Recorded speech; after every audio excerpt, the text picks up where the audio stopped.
Assalamualaikum warahmatullahi wabarakatuh. Selamat datang kembali di channel Lintas Arwah. Klik subscribe dan aktifkan lonceng notifikasinya supaya kalian tidak ketinggalan kisah-kisah seram berikutnya.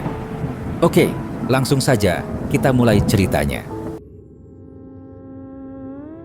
Langit sore tampak kusam ketika Sekar menatap jalan raya dari balik kaca bas tua yang mereka tumpangi. Udara di dalam bas terasa lembab, bercampur bau solar dan karbol yang tidak pernah benar-benar hilang. Sekar menarik napas dalam, mencoba menenangkan pikirannya yang sejak pagi terus diganggu kecemasan samar, entah karena perjalanan panjang ini, atau karena firasat yang sulit ia jelaskan. Di sebelahnya, Dina menyandarkan kepala ke jendela, earphone terpasang, rambut hitamnya sedikit berantakan. Meski terlihat santai, gadis itu sesekali melirik ke arah Sekar, seolah mengawasi temannya itu agar tidak terlalu tenggelam dalam pikirannya sendiri. "Masih kepikiran?" tanya Dina, melepas salah satu earphone-nya. Sekar memaksakan senyum tipis. "Iya, sedikit. Soalnya semuanya terasa mendadak. Surat itu muncul begitu saja. Dan, aku nggak yakin warisan ini beneran ada." Dina mendengus pelan, lalu menepuk tangan Sekar dengan lembut. "Sekar, kita udah sampai sejauh ini. Kalau ternyata itu cuma tanah kosong atau rumah tua berdebu, ya sudah. Tapi kalau benar-benar ada tanah warisan, itu bisa bantu kamu kan?" Sekar mengangguk, meski masih ragu.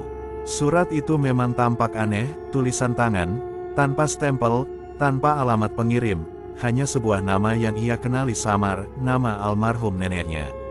Surat tersebut hanya berisi pesan singkat bahwa Sekar adalah ahli waris terakhir keluarga, dan ia harus datang ke sebuah desa terpencil bernama Kramasari.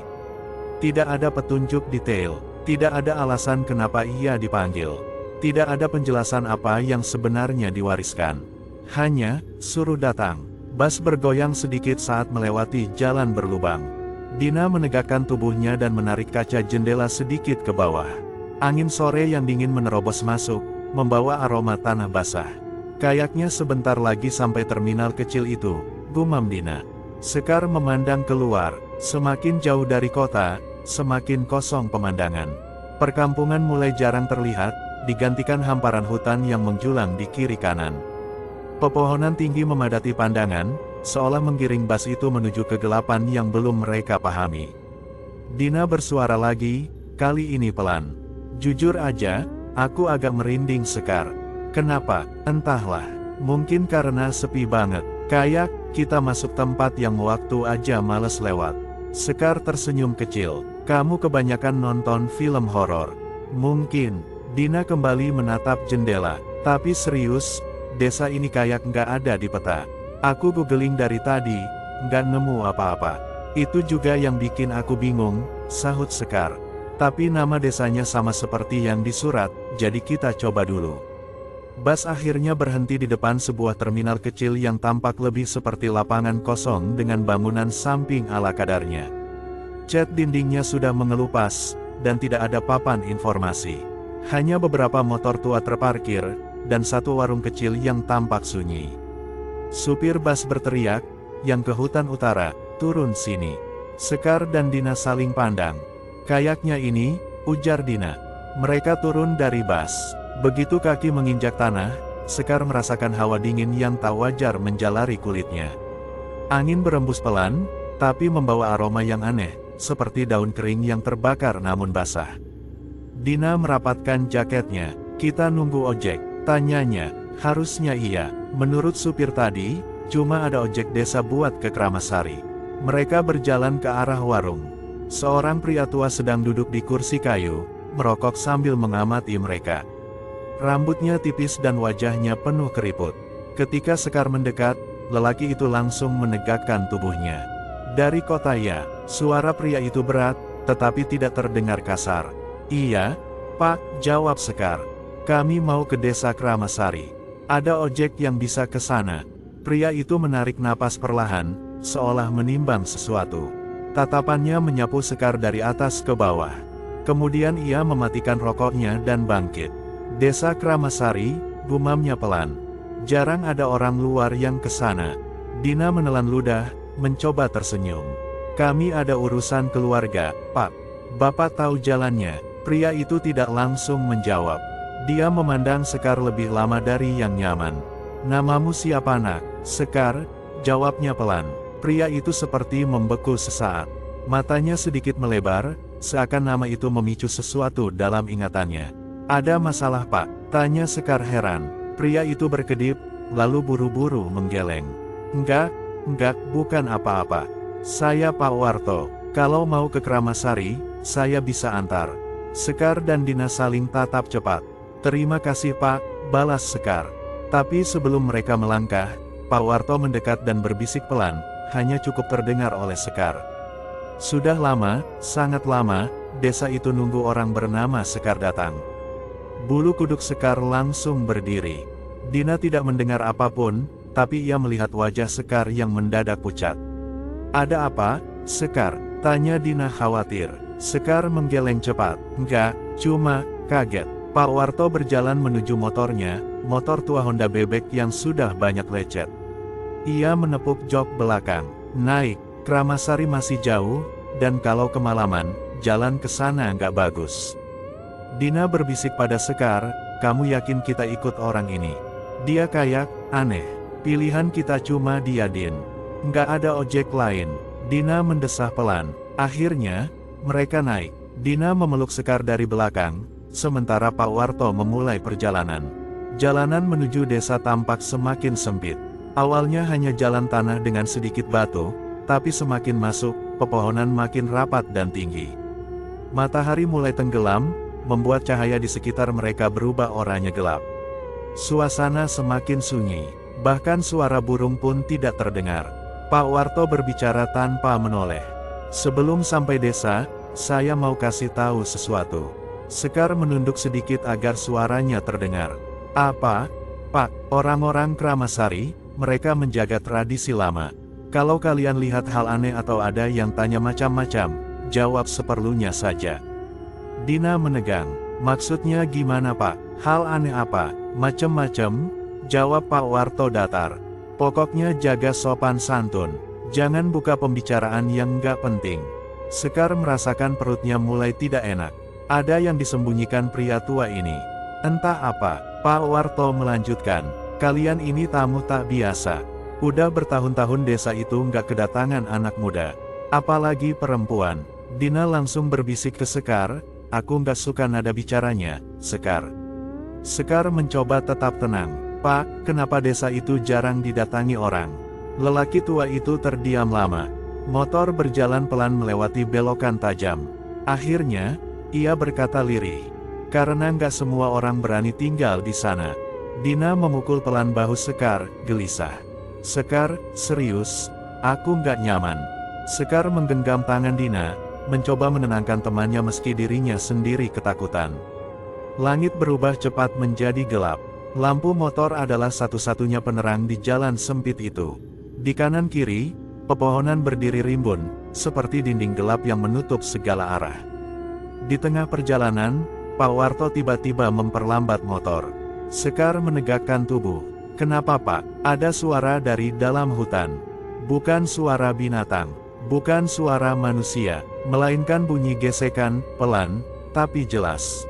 Seperti sesuatu menyeret ranting-ranting kering. Dina memeluk pinggang Sekar erat. Pak, itu suara apa? Pak Warto mengusap kepalanya, tampak gelisah. Sudah masuk batas desa, kadang memang ada yang lewat. Ada yang lewat, gimana maksudnya? Tanya Sekar pelan. Pak Warto tidak menjawab, ia hanya berkata cepat, pegangan. Kita harus cepat sampai. Motor kembali melaju, kali ini lebih kencang. Suara aneh itu masih terdengar beberapa detik sebelum perlahan hilang. Sekar menoleh ke belakang secara refleks. Tidak ada apa-apa, hanya gelap pekat, tapi hatinya terasa berat, seperti ada mata yang mengawasi mereka dari balik pepohonan. Setelah hampir 1 jam perjalanan, akhirnya terlihat lampu-lampu kecil dari kejauhan, rumah-rumah kayu dengan cahaya temaram. Pak Warto berkata, itu Kramasari. Suara lelaki tua itu terdengar berbeda. Ada nada muram yang sulit dijelaskan. Ketika motor masuk gerbang desa, Sekar merasakan hawa dingin menusuk tulang. Tidak ada suara, Tidak ada aktivitas. Hanya rumah-rumah tua berdiri diam seperti menatap mereka. Pak Warto berhenti tepat di depan sebuah rumah besar yang tampaknya kosong. "Sekar," kata Pak Warto pelan. "Ini rumah yang tertulis di surat itu." Sekar menelan ludah. Jantungnya berdetak kencang. Dina memegang tangan Sekar, suaranya bergetar. "Sekar, kenapa rumahnya kayak, udah nggak ada yang tinggal puluhan tahun?" Pak Warto tidak menatap mereka.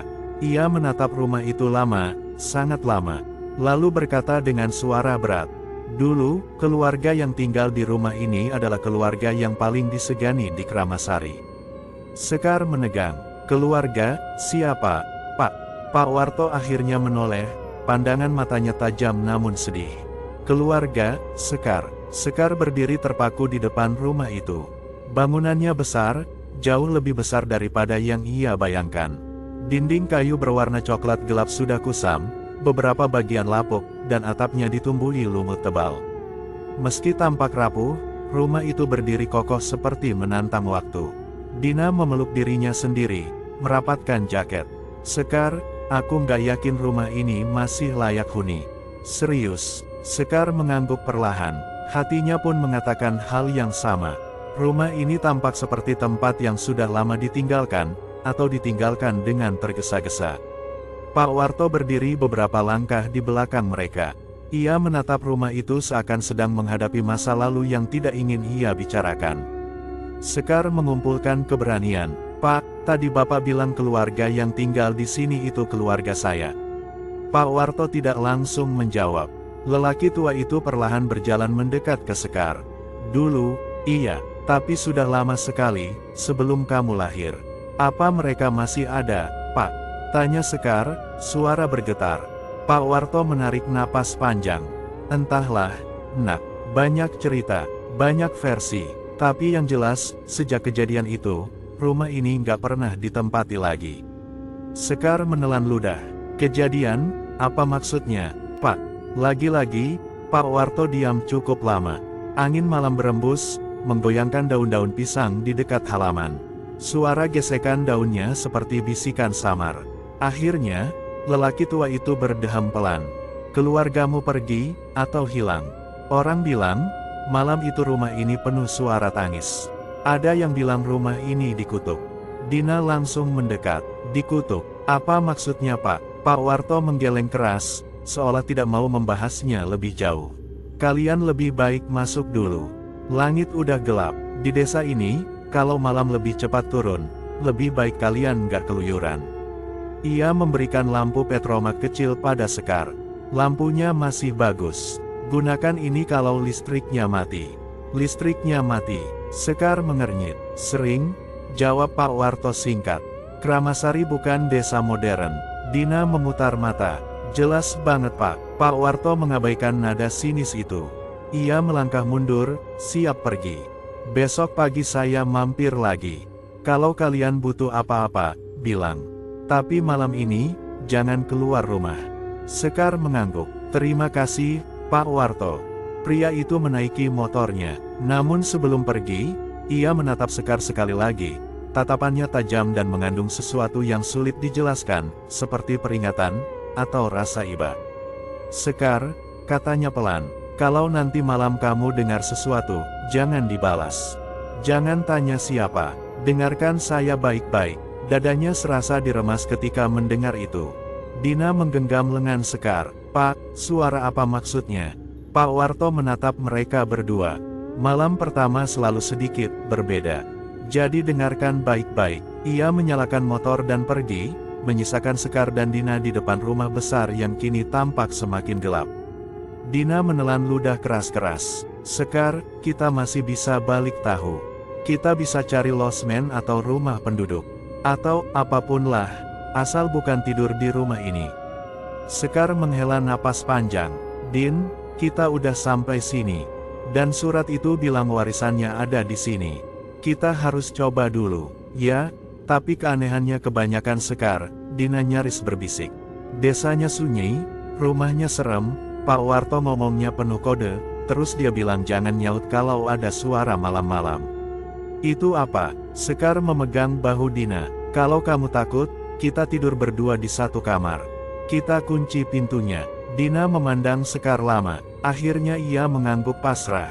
Tapi kamu janji nggak ninggalin aku sendiri. Janji. Sekar membuka pintu rumah itu. Engselnya berdecit panjang, suara yang membuat bulu kuduk mereka berdiri.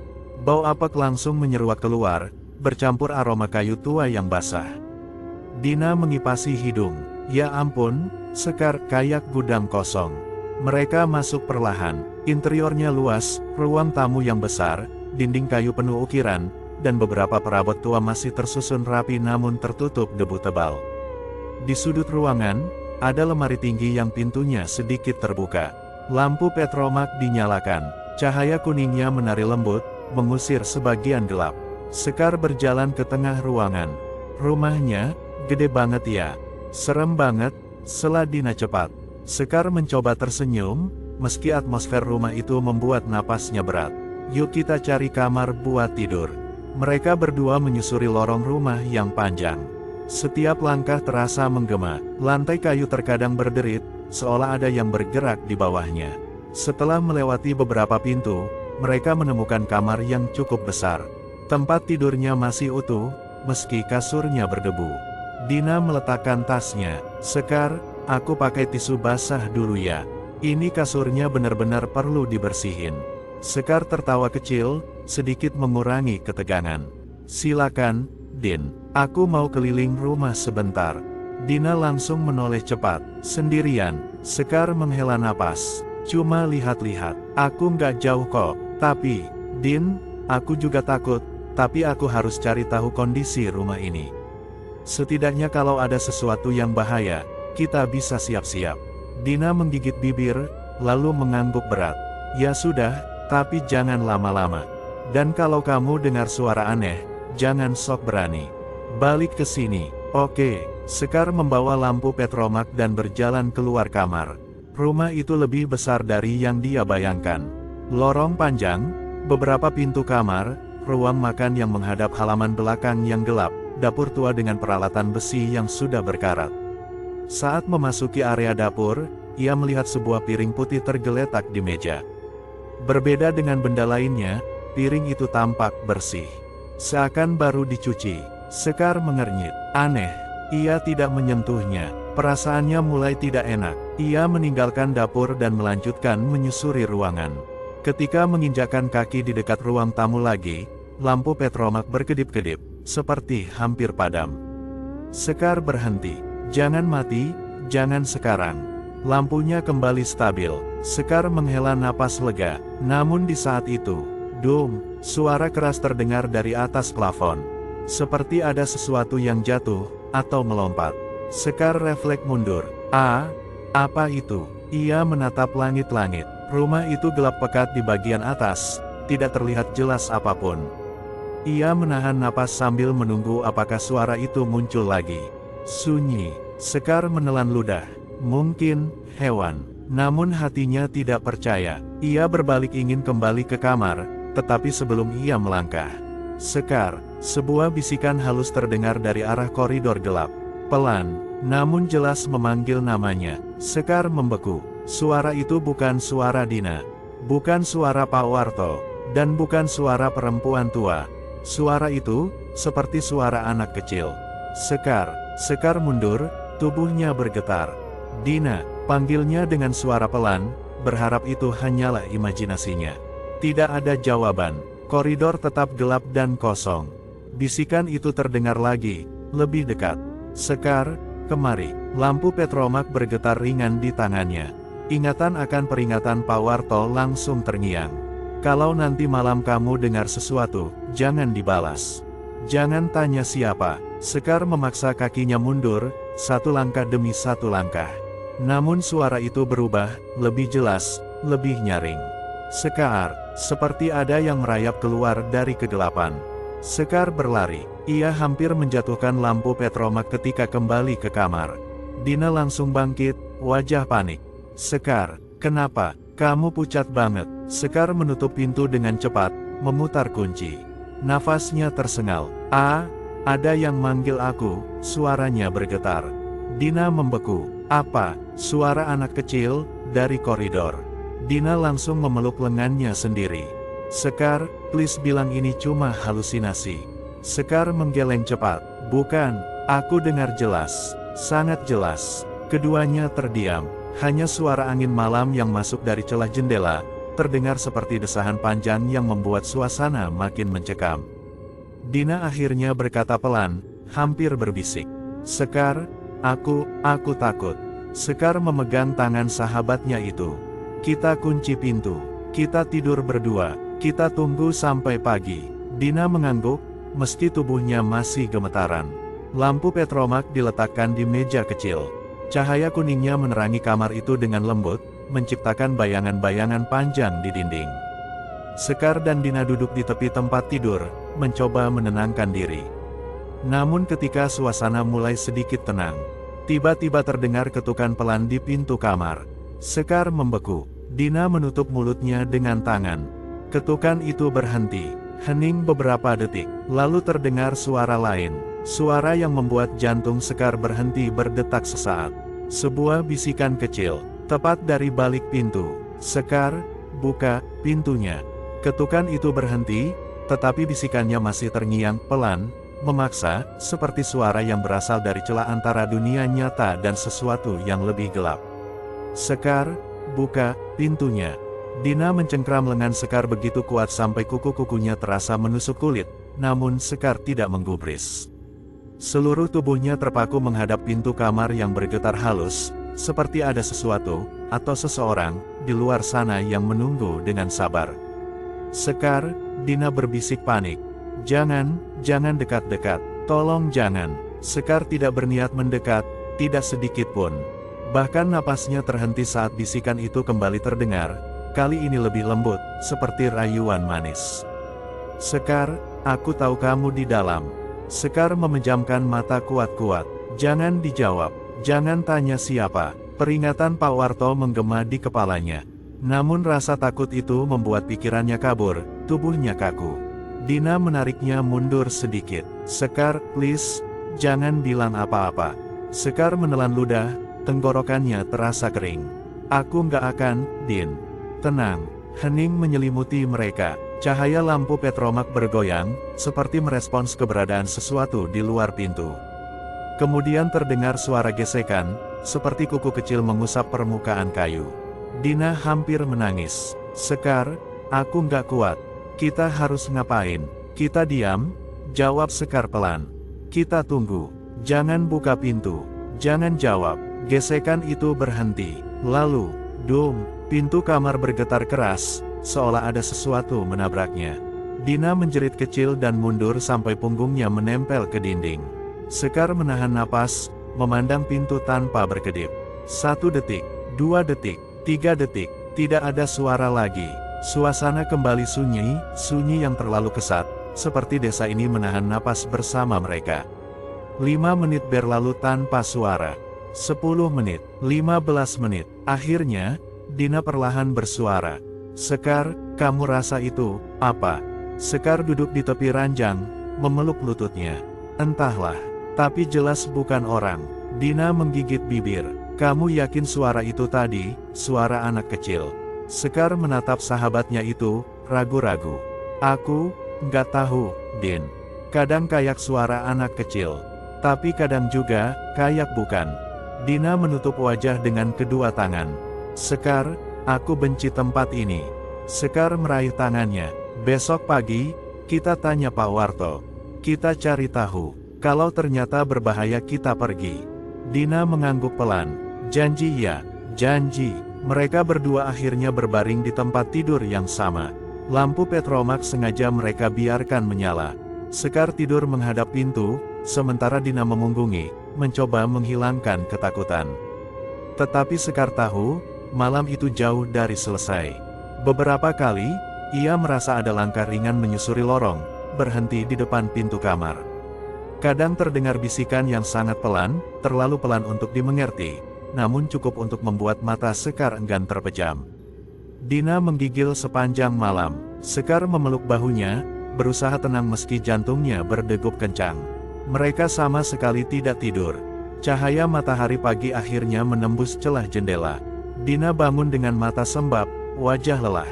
Sekar, jam berapa sekarang? Sekar memeriksa ponsel. Hampir jam 7. Dina menghela napas panjang. Kita beneran harus cari Pak Warto. Aku mau pulang. Sekar mengangguk. Ya, tapi, aku juga harus cari bukti kalau surat itu bukan jebakan. Dina menatapnya, jelas tidak menyukai rencana itu. Sekar, rumah ini jelas-jelas nggak normal. Aku tahu, Din, itu sebabnya kita harus tahu apa yang sebenarnya terjadi. Dina tampak ingin membantah, tapi akhirnya mengalah. Baiklah. Tapi jangan pergi sendirian. Mereka mengambil barang yang diperlukan, lalu keluar kamar. Rumah itu tampak lebih terang di pagi hari, namun atmosfernya tetap dingin dan kosong. Sekar mengamati lorong tempat ia mendengar suara itu semalam. Tidak ada jejak apapun.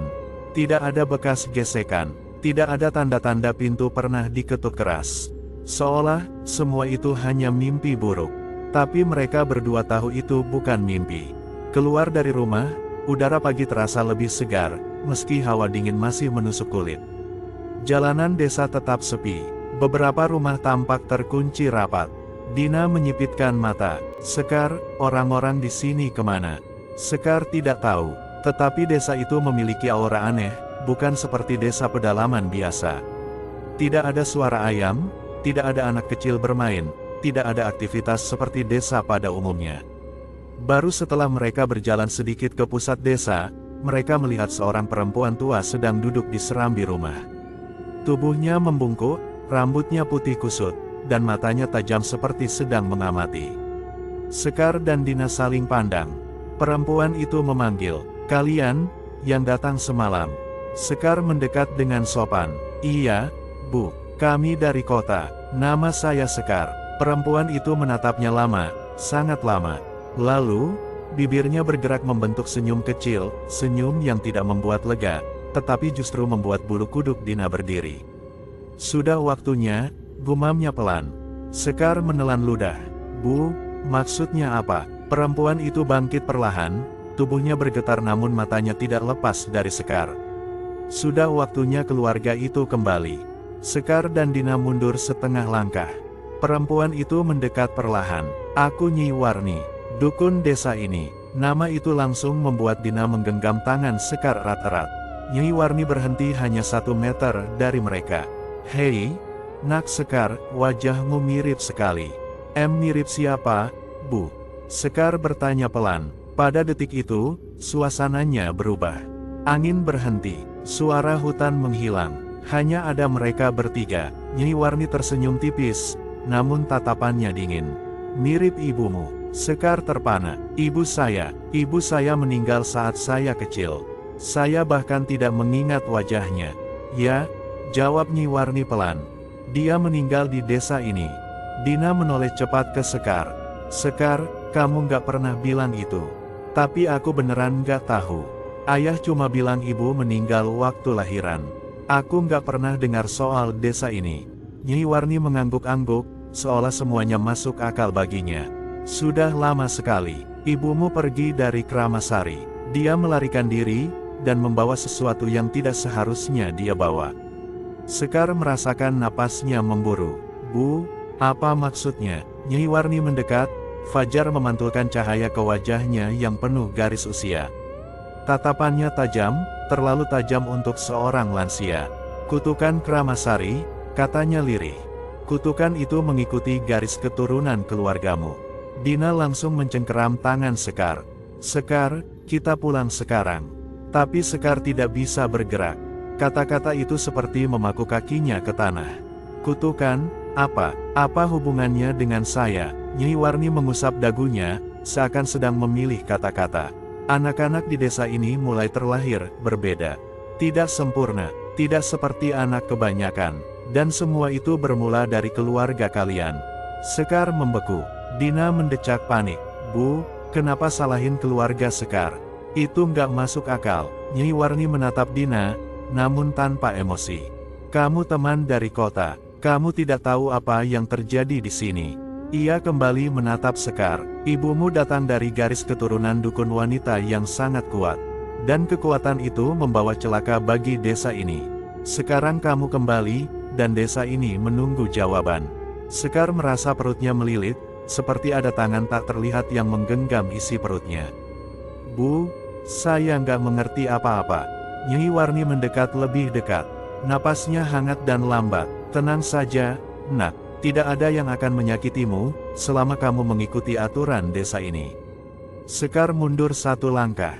Dina menariknya lebih jauh. Nyi Warni mengangkat satu jari, mengarah ke rumah warisan Sekar. Malam ini, akan lebih banyak suara yang memanggilmu. Dina menegang. Bu, tolong jangan ngomong kayak gitu.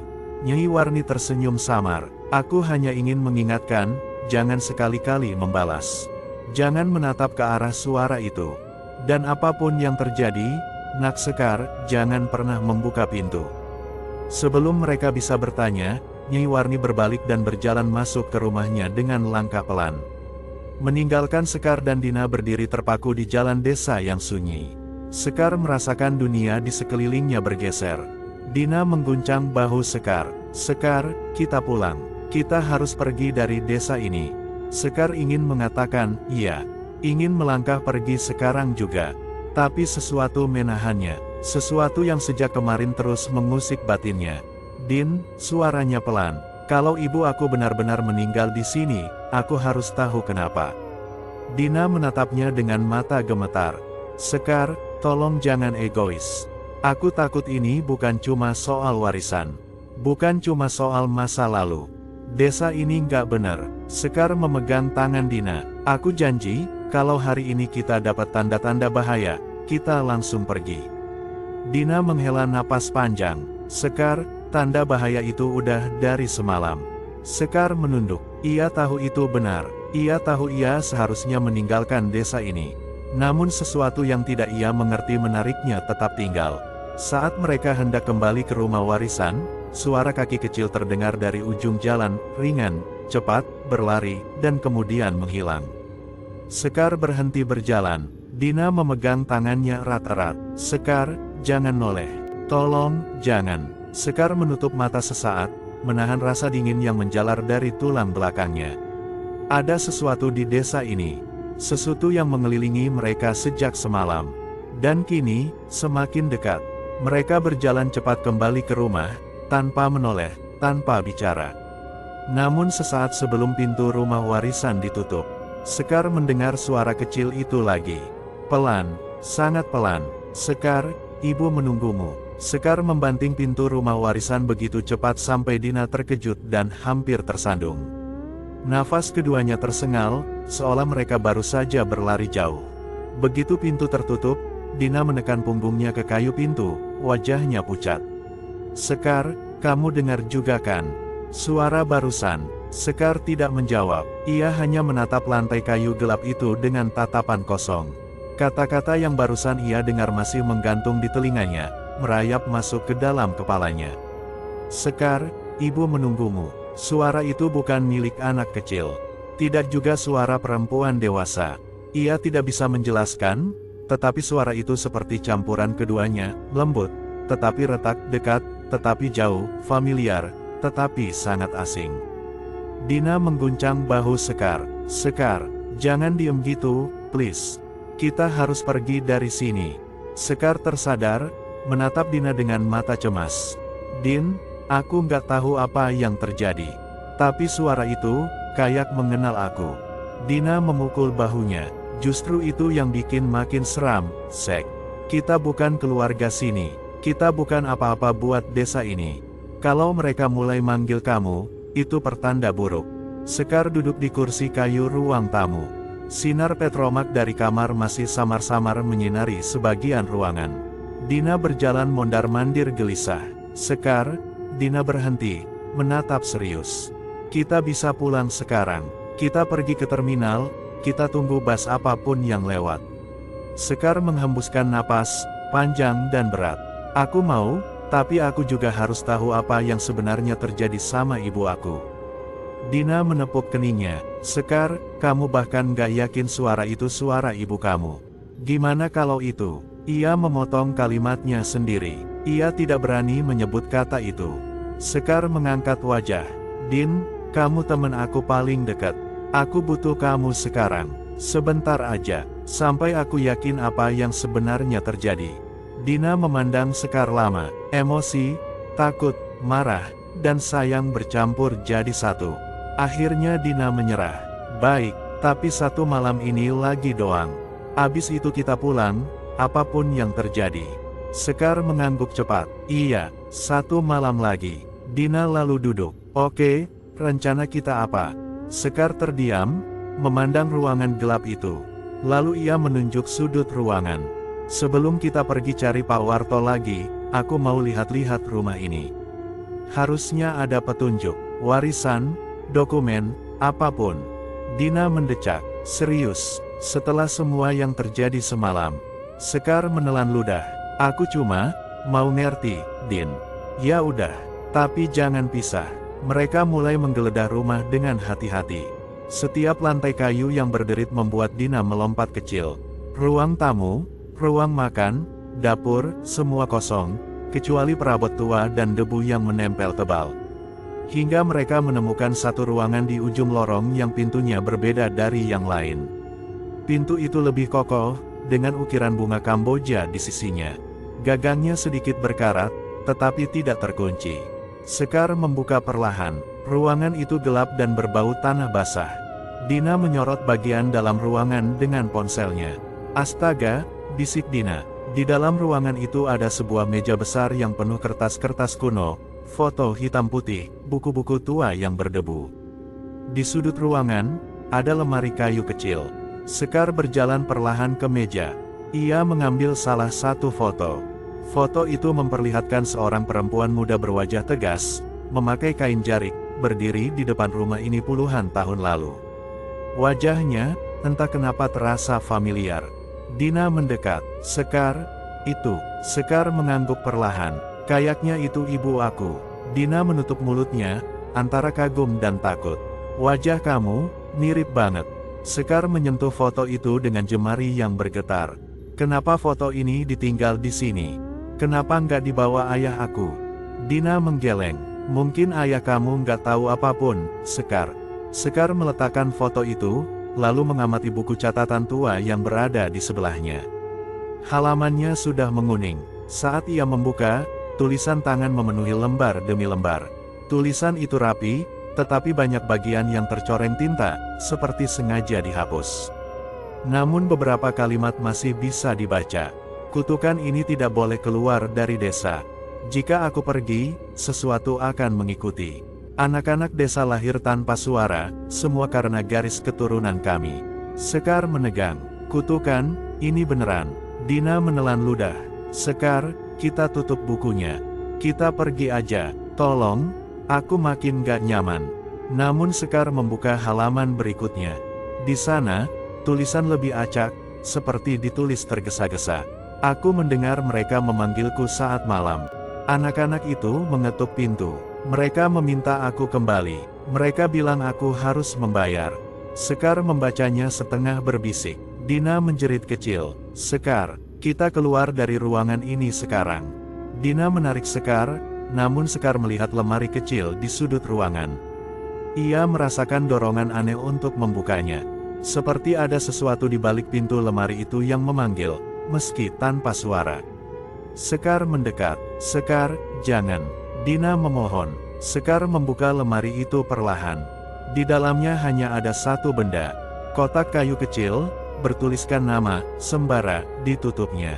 Nama itu sama dengan nama keluarga Sekar menurut surat.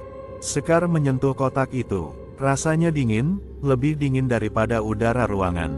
Dina menggigit bibir. Sekar, tolong jangan buka sekarang. Sekar ragu, tapi ia memutuskan membawa kotak itu keluar. Saat mereka melangkah, tiba-tiba pintu ruangan itu menutup sendiri, keras. Brak, Dina menjerit. Sekar, pintu itu barusan. Sekar langsung menarik Dina keluar ruangan, kotak kayu masih ia genggam. Di ruang tamu, mereka duduk sambil menarik napas panjang. Sekar memandang kotak itu lama. Dina akhirnya bersuara. Sekar, kita beneran harus pergi. Kenapa nggak dari tadi kita ke rumah Pak Warto? Sekar mengangguk. Iya, kita ke sana sekarang. Mereka mengambil jaket dan keluar rumah. Udara pagi sudah mulai berubah hangat, Tetapi hawa desa tetap aneh, terlalu sunyi, terlalu kosong. Saat mereka berjalan menuju rumah Pak Warto, beberapa warga terlihat mengintip dari balik jendela. Tatapan mereka bukan ramah, bukan juga marah. Tatapan itu menilai, memeriksa, seolah memastikan sesuatu. Dina memeluk dirinya erat. Sekar, kenapa mereka ngeliatin kayak gitu? Sekar menggeleng. Entahlah. Akhirnya mereka sampai di rumah Pak Warto. Lelaki tua itu sedang menyapu halaman.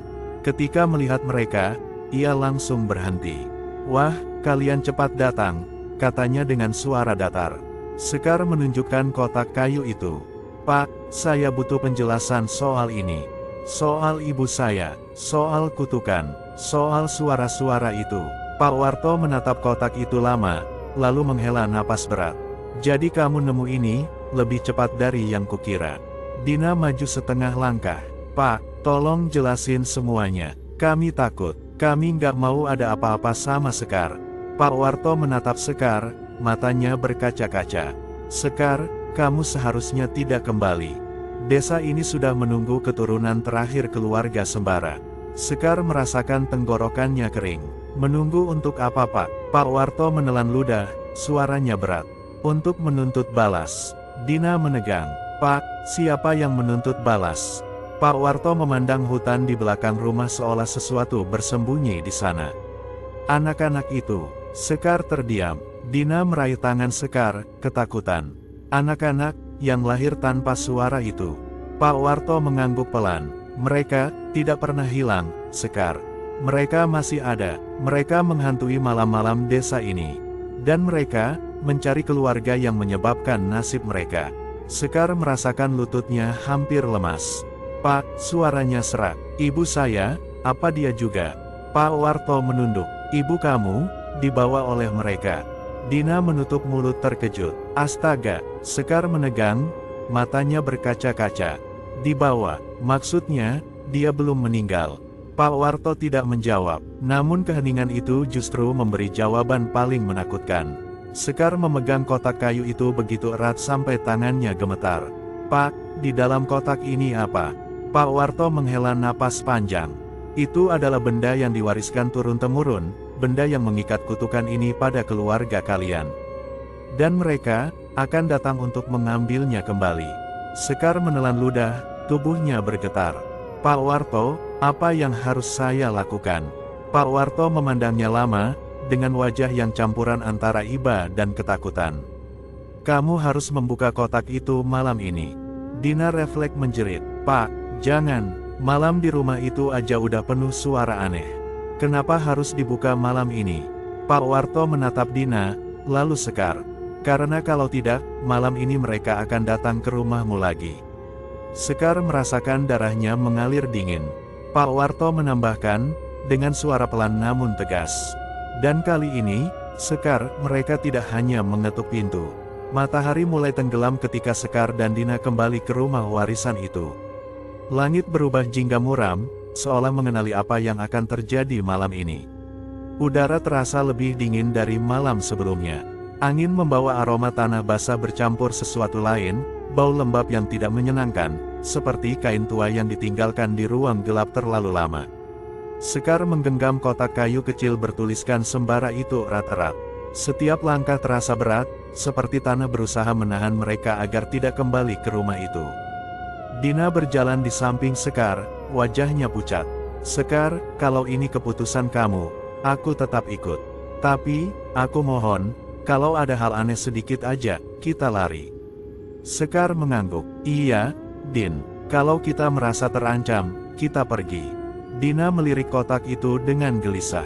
"Sekar, kamu benar-benar mau buka itu?" Sekar menarik napas panjang. "Kalau kotak ini yang mengikat kutukannya, aku harus lihat apa di dalamnya." Dina tidak menjawab. Ia hanya memejamkan mata sesaat, berusaha menenangkan diri. Sesampainya di depan rumah, Sekar menatap bangunan gelap itu. Rumah itu seperti menunggu mereka. Seakan tahu malam ini adalah malam terakhir. Begitu pintu dibuka, bau ruangan yang lembab langsung menyeruak. Sekar menyalakan lampu petromak, menerangi ruangan utama dengan cahaya kuning redup. Dina mengunci pintu dari dalam dengan cepat. Sekar, kamu mau buka kotaknya di mana? Sekar memandang meja kayu besar di tengah ruang tamu. Di sini. Dina memegang lengannya. Aku di belakang kamu. Jangan buka jauh-jauh dari aku, ya. Sekar tersenyum kecil meski tubuhnya tegang. Tenang saja, mereka duduk di depan meja. Kotak itu diletakkan di atas permukaan kayu yang sudah kusam. Kotak itu tidak besar, mungkin seukuran kotak perhiasan zaman dulu. Namun dari dekat, Sekar bisa merasakan sesuatu yang lain, seperti hawa dingin yang mengalir samar dari celah tutupnya. Dina menelan ludah. Sekar, kamu siap? Sekar tidak menjawab. Ia menyentuh tutup kotak itu perlahan. Kayunya terasa dingin, bukan dingin biasa. Lebih seperti dingin yang bukan dari udara, tapi dari dalam kotak itu sendiri. Jantung Sekar berdegup keras. Dengan tangan gemetar, ia perlahan membuka kotak itu. Dina menahan napas. Apa itu? Di dalam kotak, ada kain merah tua yang dilipat rapi. Sekar memegang ujungnya dan menarik sedikit. Kain itu lebih berat dari yang terlihat. Dan ketika terbuka, keduanya langsung membeku. Di dalamnya ada topeng. Sebuah topeng kayu berwarna pucat, menyerupai wajah bayi. Namun mata topeng itu kosong dan hitam. Mulutnya kecil, seperti sedang menangis diam-diam. Ukirannya halus, tapi auranya membuat ruangan terasa lebih dingin. Sekar menatapnya lama. Ini, benda leluhur keluarga Sembara. Dina berbisik ketakutan. Sekar, tolong tutup lagi. Benda itu, gak enak banget. Sekar ingin menutup kotak itu, tetapi sesuatu membuatnya menahan tangan. Ada ukiran kecil di bagian dalam tutup kotak, seperti tulisan kuno. Sekar membaca perlahan. Suara neneknya teringat samar dalam kepalanya, meski ia tidak pernah benar-benar mengingat wajahnya. Yang memakai wajah ini, menjadi pintu. Sekar mundur. Pintu, maksudnya apa? Dina tidak sempat menjawab, karena pada saat itu, lampu petromak padam. Semuanya gelap, gelap total. Sekar memekik kecil. Dina langsung memegang tangan Sekar. Aku di sini, Sek. Apa yang terjadi? Sekar meraba-raba, mencoba menyalakan lampu petromak lagi. Tapi sebelum ia sempat melakukannya, pintu rumah diketuk. Pelan, teratur. Dina mencengkram tangan Sekar semakin kuat. Sekar, jangan jawab. Jangan tanya siapa. Sekar menelan ludah. Iya, mereka diam. Tidak bergerak. Ketukan itu berhenti. Namun suara kecil terdengar dari arah pintu. Suara itu jauh lebih jelas daripada malam pertama. Sekar menggigil. Itu suara yang sama seperti kemarin. Suara yang memanggil namanya dengan lembut, manis, namun penuh kehampaan. Dina berbisik cepat. Sekar, kita kabur. Kita ke belakang rumah. Kita lari ke hutan. Sekar memegang tangannya kuat-kuat. Nggak bisa. Pak Warto bilang kalau kita keluar malam, kita bisa tersesat. Terus kita harus gimana? Sekar mulai menyalakan petromak dengan tangan gemetar. Kali ini, lampu menyala, redup namun cukup untuk melihat satu sama lain. Tiba-tiba, suara langkah kecil terdengar di lorong. Dina menutup mulutnya. Oh Tuhan, itu langkah anak kecil, Sekar. Sekar berdiri perlahan, memandang ke lorong gelap. Din, mundur. Di belakang aku ya. Langkah kecil itu semakin dekat. Semakin dekat, semakin dekat. Hingga di ujung lorong, mereka melihat bayangan kecil. Bayi, tidak, anak kecil, tidak juga. Sesuatu berdiri di sana, kecil, tubuhnya membungkuk, rambutnya tipis. Tangan kecilnya menggantung di sisi tubuh, kakinya kurus, kuku-kuku panjang. Dina memundurkan tubuh. Sekar, itu bukan manusia. Sekar memegang lampu petromak tinggi-tinggi. Makhluk itu perlahan mengangkat kepalanya. Wajahnya tidak memiliki bibir, tidak memiliki kulit penuh, mata hitam kosong, seperti topeng dalam kotak itu, namun hidup. Makhluk itu membuka mulutnya, tapi yang keluar bukan suara, melainkan isakan tanpa suara. Dina menjerit, tetapi Sekar menariknya. Lari ke kamar. Sekarang, mereka berlari menuju kamar, tapi makhluk itu bergerak cepat, lebih cepat dari anak kecil manapun. Dina menjerit, Sekar. Dia ngejar. Sekar membuka pintu kamar dan mendorong Dina masuk. Tepat saat makhluk itu hampir mencapai mereka, Sekar menutup pintu, memutar kunci sekuat tenaga. Brak, makhluk itu menabrakkan tubuhnya ke pintu. Isakan tanpa suara berubah menjadi hentakan keras. Dina menempel pada dinding, menangis ketakutan. Sekar, apa yang dia mau? Sekar merapatkan tubuh ke pintu, menahan tekanan dari makhluk itu. Dia mau benda di kotak itu. Dia mau keluarga aku. Hentakan semakin keras. Brak, pintu retak sedikit. Dina histeris. Sekar, dia masuk kalau gini. Sekar menggigit bibir. Matanya terarah pada topeng bayi di dalam kotak. Din, suaranya pelan dan bergetar. Aku rasa, benda ini bukan cuma warisan. Ini, alat untuk menghentikan mereka. Dina memelototkan mata. Gimana caranya? Sekar mengangkat topeng itu. Walau terasa dingin, kini topeng itu seolah berdenyut, seperti hidup. Aku rasa, seseorang dari keluarga Sembara harus memakainya. Dina menggeleng keras-keras. Enggak, Sekar, kamu gila, enggak tahu itu apa. Pintu kembali dihantam makhluk itu. Brak, kayunya mulai pecah. Sekar menatap Dina, matanya dipenuhi keputusan yang ia tahu berbahaya. Kalau aku nggak pakai ini, mereka bakal terus datang. Bukan cuma malam ini. Sekar, tolong jangan. Dina menangis. Aku nggak mau kamu kenapa-kenapa. Sekar mendekati Dina dan memegang wajahnya. Din, kamu sahabat aku. Kamu bantu aku sampai sejauh ini. Tapi sekarang, aku harus lakukan ini sendiri. Dina mengguncang kepalanya, tak sanggup menerima. Namun Sekar sudah menoleh pada topeng itu. Ia memegangnya dengan kedua tangan. Kalau yang memakai wajah ini menjadi pintu, mungkin itu satu-satunya cara. Pintu kamar pecah sebagian. Tangan kecil penuh kuku itu menyelinap masuk. Dina menjerit lagi. Sekar, cepat. Sekar mengangkat topeng itu ke wajahnya. Sekar, jangan. Sekar menempelkan topeng itu ke wajahnya. Dan dunia seketika menjadi gelap. Suara Dina memudar, seperti berasal dari jauh. Sekar membuka mata. Ia berada di ruangan gelap yang tidak ia kenal. Di depannya, puluhan sosok kecil mengelilinginya. Anak-anak tanpa suara, mata hitam kosong, wajah mereka penuh luka. Salah satu dari mereka mendekat dan menyentuh tangan Sekar. Suara kecil menggema dalam pikirannya, bukan lewat telinga. Akhirnya, kamu datang. Sekar ingin mundur, tetapi tubuhnya tidak bisa bergerak. Anak kecil itu mengangkat wajahnya. Kami menunggumu untuk membuka pintu. Tiba-tiba, Sekar merasakan sesuatu menarik tubuhnya keras, kembali ke dunia nyata. Ia terjatuh di lantai kamar. Dina memeluknya erat sambil menangis. Sekar, Sekar, kamu kenapa? Kamu pingsan. Sekar terengah-engah, matanya berair. Din, mereka beneran ada. Pintu kamar berhenti dihantam. Sunyi, teramat sunyi. Sekar dan Dina tidak bergerak, menunggu. Lalu perlahan, suara kecil terdengar dari lorong, pelan, serak, namun jelas.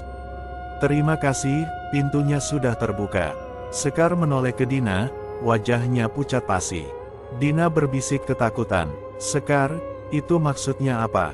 Sekar hanya mampu menjawab pelan, suaranya hancur.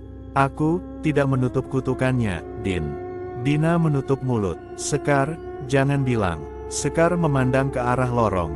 Dan dari kegelapan, muncul banyak langkah kecil. Semakin banyak. Desa Kramasari telah bangun. Dan mereka semua datang untuk Sekar. Kabut tipis menggantung di atas tanah desa Kramasari pagi itu. Kabut yang bukan berasal dari udara lembab, melainkan seperti sisa-sisa napas dari sesuatu yang bersembunyi di balik pepohonan. Angin berembus pelan, membawa bau tanah dan sesuatu yang lebih tua dari desa itu sendiri. Rumah warisan keluarga Sembara berdiri sunyi, namun tidak kosong. Di dalamnya, Dina duduk di sudut kamar, tubuhnya gemetar, punggung menempel pada dinding yang dingin. Matanya bengkak karena terlalu banyak menangis, dan tangannya masih menggenggam lengan Sekar yang terkulai di lantai. Sekar terbaring dengan mata tertutup. Nafasnya lemah, tetapi masih ada. Wajahnya pucat, seolah sebagian dirinya tertinggal di dunia lain.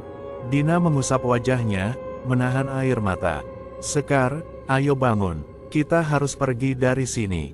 Tolong bangun. Sekar tidak menjawab. Di sekeliling mereka, lorong rumah itu sunyi.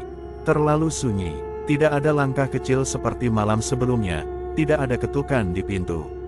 Namun Dina tahu, keheningan itu bukan pertanda aman.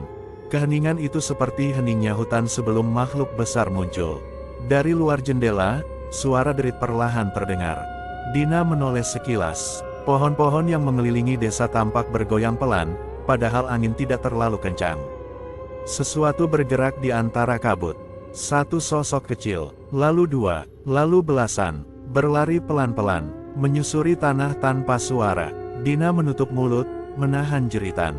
Ya Tuhan, Sekar tiba-tiba menarik napas panjang, seperti baru saja muncul dari dalam air. Matanya terbuka, namun tatapan itu, bukan tatapan Sekar yang ia kenal. Mata Sekar gelap, kosong, tetapi mengkilat, seperti mata seseorang yang melihat dua dunia sekaligus. Sekar bangkit perlahan, gerakannya kaku. Sekar, Dina memanggil, suaranya bergetar.